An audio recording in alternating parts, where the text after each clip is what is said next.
Hey, welcome back to my spiritual therapy. It's Miss Mocha, your spiritual therapist.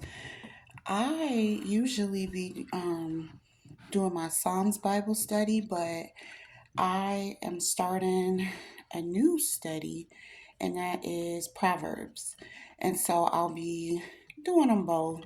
Couple nights I'll do Proverbs, couple nights I'll do Psalms, or one night then the other. I'm not sure, but tonight I'm gonna start with Proverbs, and this is just because um, if you see my last video or so talking about how chosen ones cannot work, how God has stopped yet another job of mine, and so it's just confirmation that I cannot work for man. I must work for God. Otherwise, He will take the employment from me and make me lose it. And that's what He did. And so I'm like, God, what am I supposed to do? And I feel like I'm being led to seek wisdom. I've been hearing that a lot on the TikTok videos. I've been getting it a lot, just in my mind, like seeking wisdom. And so, what better place to get wisdom is, than to start in Proverbs. So that's where they say, and I studied Proverbs too before. Um, I don't know. I did like a video on it. Maybe if I find it, I'll go on my videos and look for it and share it. But yeah, I'm just gonna study the whole thing through just to get more wisdom. And then after that, I know God will lead me to where He's trying to take me. But yes, wisdom, wisdom, wisdom for the rest of this month. Um, and going into January, we're seeking wisdom. We're trying to get that knowledge from God because He says you can't serve, Him and money, Him and man.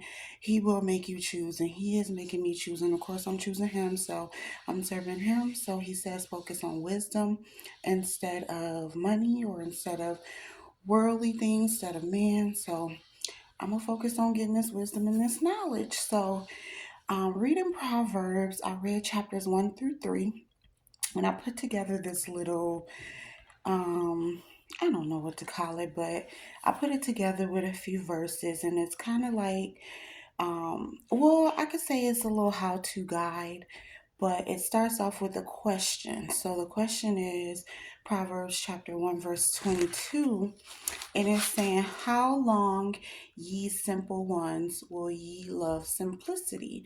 And the scorners delight in their scorning, and fools hate knowledge. So it's like a question, a challenging question. So, like here, we're being challenged to see how long we're going to stay simple minded and, love being simple minded.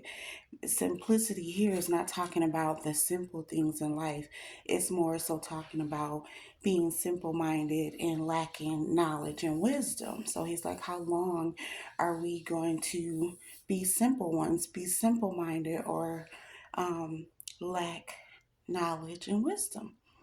And then when he says the scorners delight in their scorning, I looked in the thesaurus to see what scorners were, and they're con artists, imposters, hypocrites, fakes, frauds, mockers, all of that. So he's like, how long are the fakes gonna stay faking? How long are the mockers gonna keep mocking? Or how long are the frauds gonna keep frauding? And then it ends with fools hate knowledge. So it's like, how long are we going to be like this? How long are we going to hate knowledge? How long are we going to stay in the being a hypocrite, being a fraud, mocking God, being simple minded when, He gives us His word? It's right here. We don't have to stay living how we live in. We don't have to um, hate knowledge or not get knowledge. Is right here for us, and it's free. It's free. So he's like, how long are we going to do that? So my little how-to guide starts with that question. And then it goes on to say how to actually get the wisdom. And I pulled that from verses chapter 3, verses 5 through 7, which might be familiar to everybody. Verse 5 says, "Trust in the Lord with all thine heart, and lean not unto thy own understanding. In all thy ways acknowledge him, and he shall direct thy paths. Be not wise in thy own eyes. Fear the Lord and depart from evil." So the question is, how long are you going to stay simple minded, be a simple one, be a fake, a fraud, or hate knowledge, be a fool when you can simply get it? How do you get it? By trusting in the Lord, by with all your heart, leaning not on your own understanding, but asking Him, acknowledging Him, letting Him direct your paths, and not being wise in your own eyes, but fearing the Lord and departing from evil. That's how you get the wisdom. And so the next few verses talks about why or how important and precious wisdom is. So it's like you start with that question, we tell you how to get it, and this is just us explaining how important and precious wisdom is, why you need it, how it's going to benefit you. And so I pulled these verses from chapter 3, verses 13 through 20. Hold on.